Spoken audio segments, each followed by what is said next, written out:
Hello, good morning. अपनी syllabus की श्रृंखला में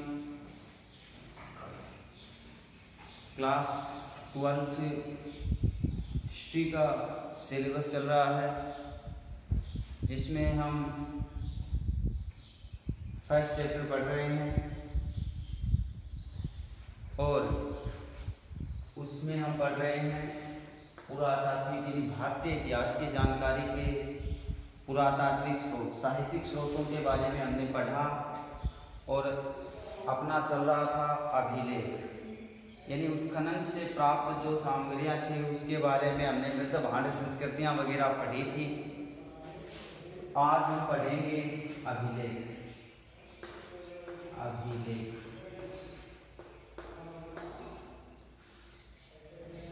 देखिए, अभिलेख के बारे में बताया था कि भारतीय इतिहास की जानकारी में अभिलेखों का भी महत्वपूर्ण स्थान है। क्या है? अभिलेखों का भी महत्वपूर्ण स्थान है। तिथि युक्त समसामयिक होने के कारण ऐतिहासिक दृष्टि से इनका महत्वपूर्ण स्थान है। तिथि युक्त होते हैं, समय का निर्धारण बताते हैं। समसामयिक होते हैं, तात्कालिक समय की जो घटनाएं हैं, तात्कालिक समय की जो जानकारी है उसके अच्छे स्रोत हैं। इसलिए अभिलेख है वो भारतीय इतिहास की जानकारी के स्रोतों में महत्वपूर्ण स्थान रखते हैं। अब अभिलेखों से क्या जानकारी मिलती है? इस अभिलेखों से जो शासक होता है या शासन होता है उसके व्यक्ति, वंश, उपलब्धियां के बारे में जानकारी मिलती है। तो अभिलेख किसकी जानकारी के स्रोत हैं? जो शासक था उसके वंश के बारे में, उसकी उपलब्धियों के बारे में, इसके अलावा उसके द्वारा किए गए कार्य वगैरह में उन सब की जानकारी भी अभिलेखों के माध्यम से ही मिलती है। अब देखते हैं, जैसे अशोक का अभिलेख आ गया। किसका? अशोक का अभिलेख। सम्राट अशोक था ना, अशोक का अभिलेख।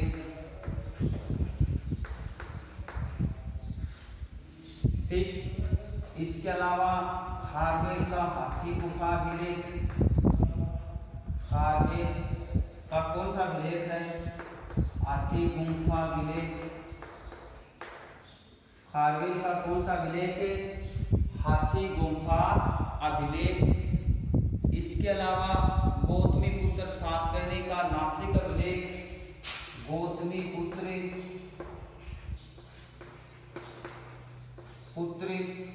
सातकर्णी, और गौतमीपुत्र सातकर्णी का कौन सा अभिलेख? नासिक अभिलेख। नासिक अभिलेख ध्यान में रखना, ये पूछ लेते हैं कई बार। हम अभिलेख पढ़ रहे हैं तो उन अभिलेखों में अशोक के अभिलेख, खारवेल का हाथी गुफा अभिलेख, इसके अलावा गौतमीपुत्र सातकर्णी का नासिक अभिलेख और प्रयाग प्रशस्ति जो हरिशेन का है। प्रयाग प्रशस्ति कौन सी प्रशस्ति है? ध्यान रखना, कई बार एग्जाम में पूछा हुआ है प्रयाग प्रशस्ति। ठीक है ना? ये हरिशेन ने लिखी थी प्रयाग जो प्रशस्ति है, ये समझ गए इतनी बात। तो इनसे तात्कालिक इतिहास की जानकारी मिलती है। अभिलेखों के द्वारा भारतीय इतिहास की जानकारी के ये महत्वपूर्ण स्रोत हैं। अब जो अशोक के अभिलेख हैं वो कौन सी लिपि में लिखे गए? एक तो खरोष्टी लिपि। अशोक के अभिलेख खरोष्टी व ब्राह्मी लिपि में लिखे गए। समझ गए ना? अशोक के अभिलेख थे वो कौन सी लिपि में लिखे गए थे? खरोष्टी लिपि और ब्राह्मी लिपि के अंदर लिखे गए थे। अब अशोक ने अभिलेख, शिलालेख एवं गुहालेख 3 प्रकार के अभिलेख लिखवाए थे। सम्राट अशोक ने कितने प्रकार के अभिलेख लिखवाए थे? 3 प्रकार के लिखवाए थे। कौन कौन से लिखवाए थे? शिलालेख, शिलालेख के बाद में आएगा गुहालेख और स्तंभलेख। स्तंभलेख सीधी सी बात है, बड़ी बड़ी शिलाओं पे जो लेख लिखे गए थे वो शिलालेख। जो आज मान लीजिए अशोक ने गुफाओं के अंदर जो आजीविक संप्रदाय नहीं था क्या, उसके लिए जो उन्होंने बड़ी बड़ी गुहाएं होती थी उनके जो लेख लिखवाए गए, उत्कीर्ण करवाए गए गुहालेख, और बड़े बड़े स्तंभों के ऊपर जो उत्कीर्ण हुआ वो क्या हुआ? स्तंभलेख। यानी अशोक ऐसा एकमात्र सम्राट था जिसने 3 प्रकार के अभिलेख लिखवाए थे, शिलालेखों के माध्यम से, गुहालेख और स्तंभलेख। समझ गए ना? तो अशोक ने कितने शिलालेख लिखवाए थे? 14 शिलालेख लिखवाए थे अशोक ने, और 5 उसके स्तंभलेख थे। समझ में आ गई इतनी बात? अब कला की दृष्टि से भी अशोक के जो अभिलेख हैं वो उत्कृष्ट हैं। यानी एक बेजोड़ कला के नमूने हैं सम्राट अशोक के अभिलेख। सम्राट अशोक ने अभिलेखों के माध्यम से ही अपने वंश के बारे में बताया, उसके द्वारा किए गए कार्यों के बारे में बताया, उसकी उपलब्धियों के बारे में उसके अभिलेखों के माध्यम से ही जानकारी मिलती है।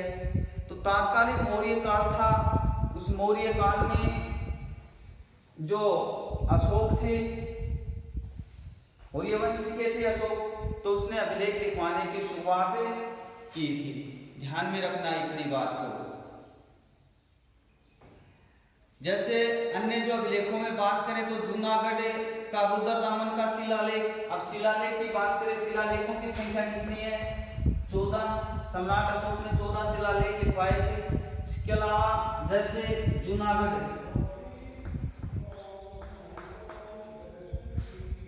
किसका?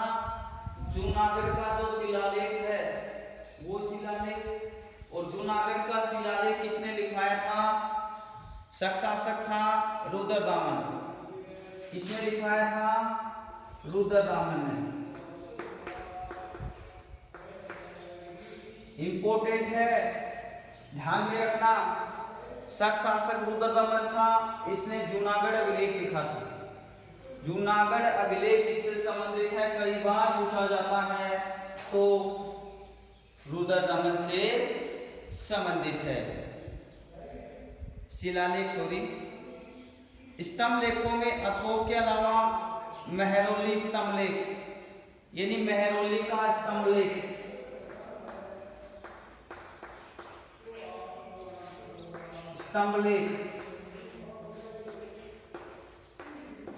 समझ में आ गई इतनी बात है कि मेहरौली स्तंभलेख, कौन सा स्तंभलेख? मेहरौली का, चंद्र का मेहरौली का स्तंभलेख, स्कंदगुप्त का भीतरी स्तंभलेख, स्कंदगुप्त भीतरी स्तंभलेख। समझ में आई इतनी बात? यानी स्कंदगुप्त का कौन सा स्तंभलेख है? भीतरी स्तंभलेख है। स्कंदगुप्त गुप्त वंश का शासक था, आपको पता है, जिसने हुनों को परास्त किया था। स्कंदगुप्त ने ही किया था हुनों को परास्त। समुद्रगुप्त का प्रयाग स्तंभलेख,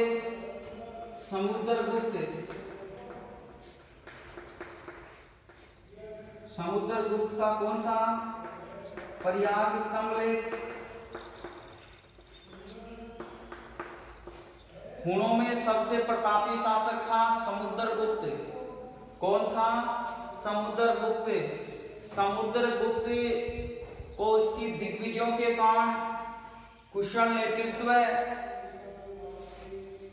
के कारण और एक साहसी वीर होने के कारण, उसकी युद्ध नीतियों के कारण भारत का नेपोलियन भी कहा जाता है। अर्थात समुद्रगुप्त ने दक्षिण में विजय प्राप्त की, उत्तर में विजय प्राप्त की, दिग्विजय की नीति का अनुसरण किया था और इसकी विजयों का उल्लेख हमें प्रयाग प्रशस्ति से मिलता है, प्रयाग स्तंभ लेख से मिलता है। हरिशेन के द्वारा जो प्रयाग प्रशस्ति लिखी गई थी उसमें समुद्रगुप्त की दिग्विजयों का उल्लेख किया गया है। जो समुद्रगुप्त बहुत ही प्रतापी शासक था, अर्थात गुप्तों का जो यश था उस यश को इसने गौरवान्वित किया था, यश को बढ़ाया था, कीर्ति स्थापित की थी समुद्रगुप्त ने। तो समुद्रगुप्त का है प्रयाग स्तंभ लेख। प्रयाग स्तंभ लेख से पता चलता है कि समुद्रगुप्त विद्वान था, विद्यानुरागी था, वीणा बजाने में सिद्धहस्त था, अर्थात साहित्यकारों का आश्रयदाता भी था। अच्छे अच्छे विद्वान इसके राज्य में आश्रय पाते थे, शरण पाते थे।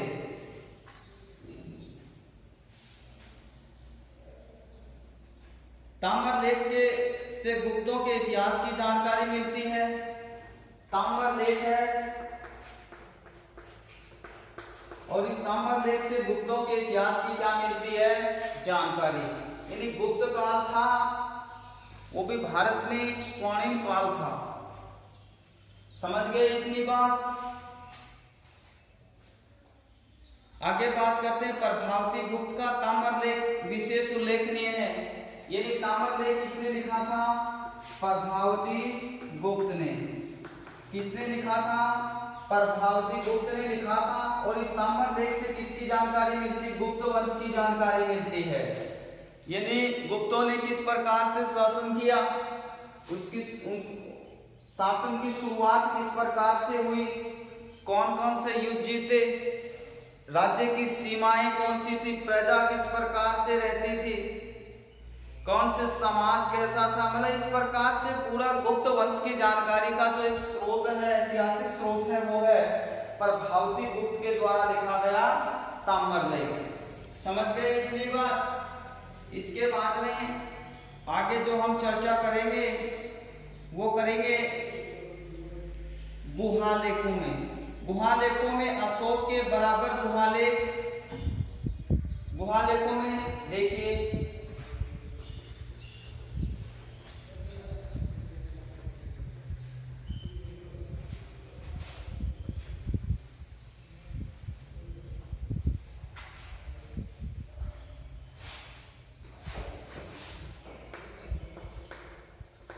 गुहालेख,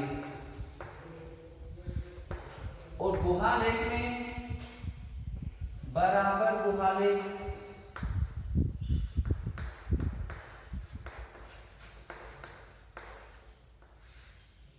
किसके हैं? ये अशोक के।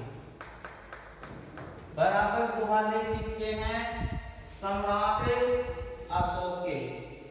बराबर गुहालेख दशरथ के नागार्जुनी गुहालेख, सातवाहनों के नासिक व नाना घाट। सातवाहनों के कौन से हैं? नासिक व नाना घाट गुहालेख किसके हैं? सातवाहनों के। जो आंध्र सातवाहन वंश था ना, उनके नासिक व नाना घाट गुहालेख हैं। बराबर जो गुहालेख है वो सम्राट अशोक से संबंधित है। समझ गए इतनी बात? अब देखिए मूर्ति। अब इन्हें गुहालेखों से, स्तंभ लेखों से, अभिलेखों से, इनसे क्या जानकारी मिलती है? इससे तात्कालिक समय यानी ये घटनाएं जो प्रमुख जो तथ्य हैं उन तथ्यों के साथ आर्थिक, सामाजिक एवं राजनीतिक जानकारी मिलती है कि उस समय की सामाजिक जीवन कैसा था, राजनीतिक जीवन कैसा था, आर्थिक जीवन कैसा था। यानी साथ साथ में सामाजिक, धार्मिक, राजनीतिक, आर्थिक पक्षों की जानकारी के स्रोत हैं क्या? स्तंभलेख, गुहालेख, अभिलेख, शिलालेख। समझ गए ना इतनी बात को? तो इसके बाद हम चर्चा करेंगे सिक्के व मुद्राएं। क्या पढ़ेंगे? पुरातात्विक स्रोतों में जो उत्खनन से प्राप्त हैं उनमें सिक्के व मुद्राएं। तीसरे नंबर पे पढ़ रहे हैं सिक्के व मुद्राएं।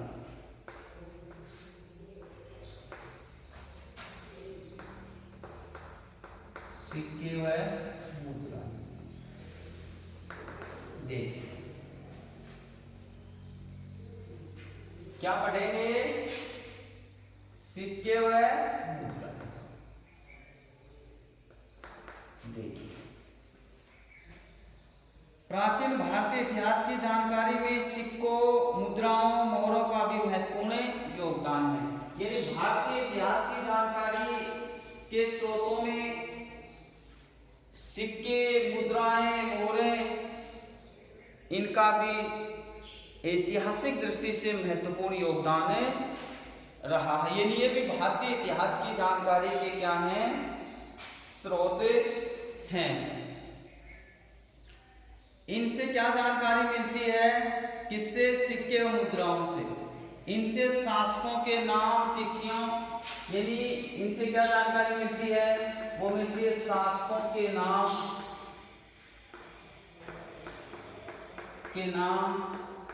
तिथियों, वंश, शासकों के नाम, तिथियों, वंश, धर्म, गौरवपूर्ण कार्यों,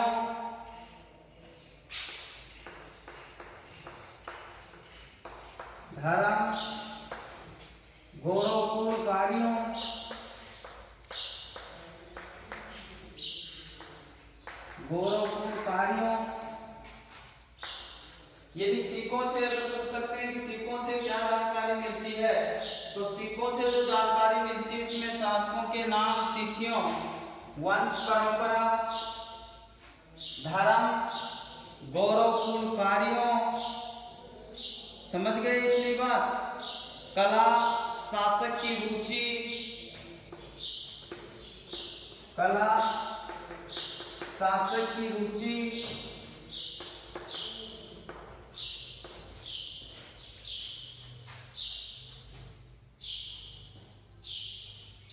आदि की जानकारी मिलती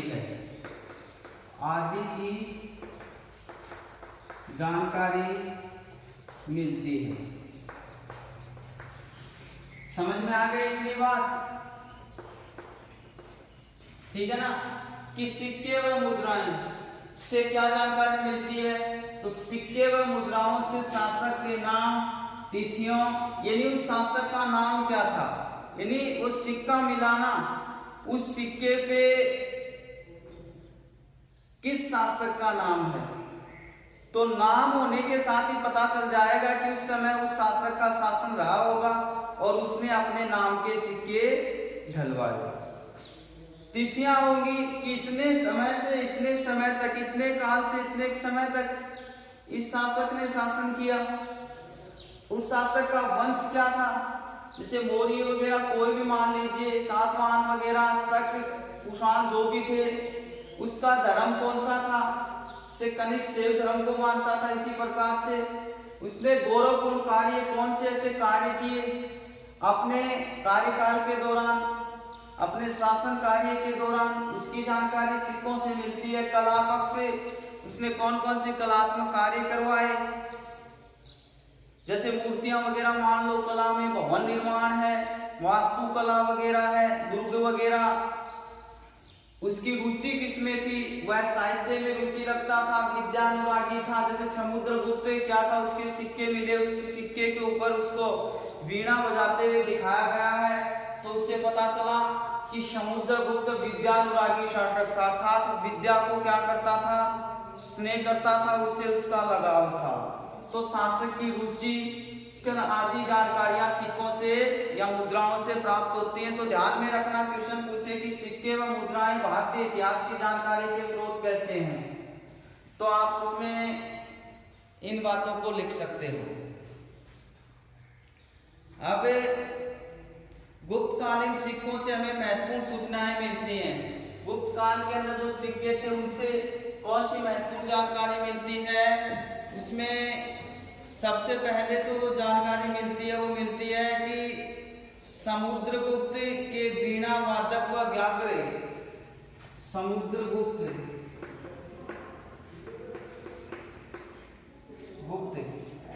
के वीणा वादक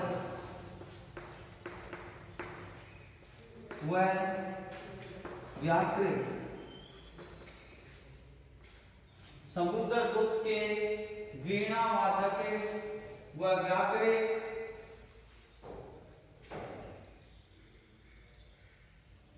निहंता सिक्के, निहंता सिक्के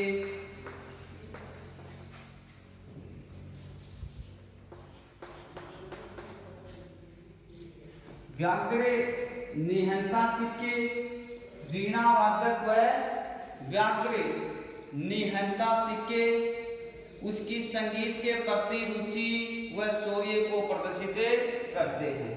समझ गए ना कि संगीत के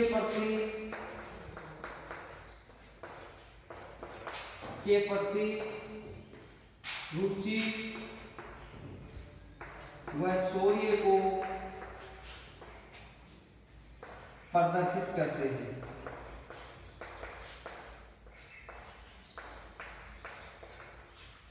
समझ गए ना इतनी बात कि समुद्रगुप्त के सिक्के मिले हैं, वीणा वादक व व्याघ्र निहंता। यानी वीणा वादक का मतलब क्या है, यानी वीणा बजाने के अंदर प्रवीण सिद्धहस्त निपुण, और व्याघ्र निहंता का मतलब उसके शौर्य से पता चलता है कि वह कितना निडर, साहसी और वीर था, पराक्रमी था व्याघ्र की भांति। तो इन सिक्कों से क्या पता चला, लेकिन सिक्के क्या है, जानकारी के स्रोत है, तो उसके गौरवपूर्ण कार्य, उसकी रुचि का पता चलता है कि रुचि किसमें थी, उसकी वीणा बजाने में रुचि थी, उसकी संगीत में रुचि थी। और व्याघ्र निहंता का मतलब क्या हो गया, व्याघ्र निहंता का मतलब पराक्रमी योद्धा भी था, निपुण था, शौर्य बलशाली था। समझ गए ना इतनी बात को। इसी प्रकार कुमारगुप्त के कार्तिकेय प्रकार के सिक्के, किसके, कुमारगुप्त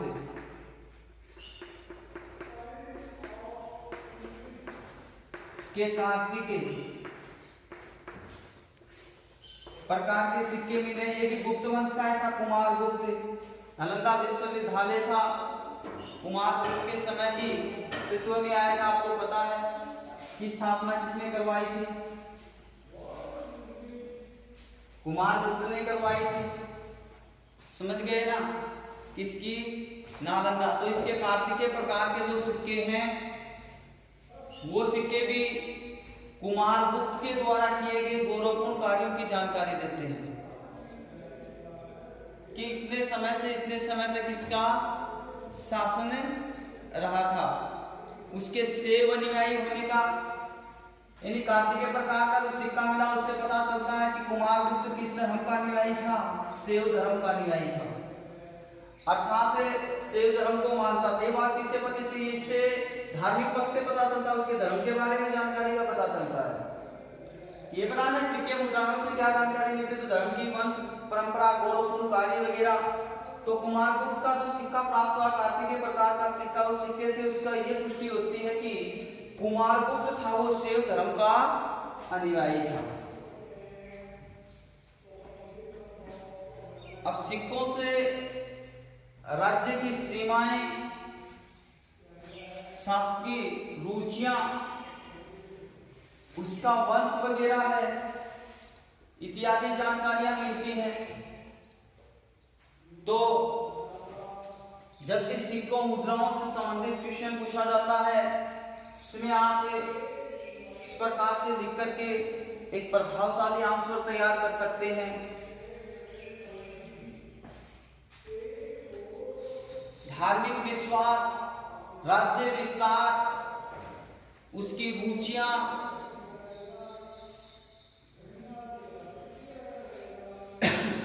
विदेशी व्यापार, कला आदि के बारे में भी जानकारी के महत्वपूर्ण स्रोत क्या हैं? सिक्के व मुद्राएं हैं।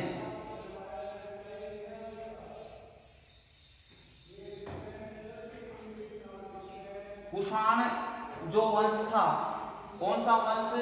कुषाण वंश।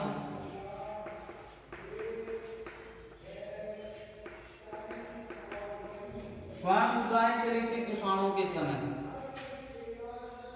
स्वर्ण व तांबर सिक्के प्रचलन में आए।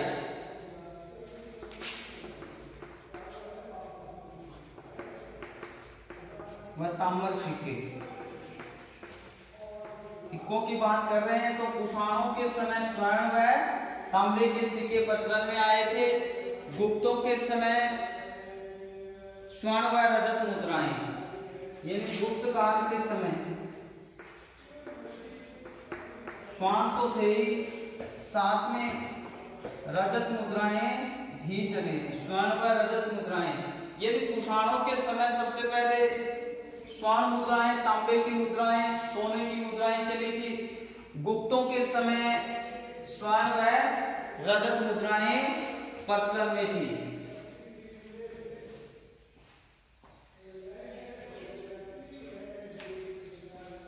तो सिक्के व मुद्राएं हमने अभिलेख पढ़े हैं, सिक्के व मुद्राएं पढ़ी हैं, इसको रिवाइज करना, पढ़ना। आज के लिए इतना ही, अगली क्लास में फिर मिलेंगे। तब तक के लिए घर पे रहें, स्वस्थ रहें। जय हिंद।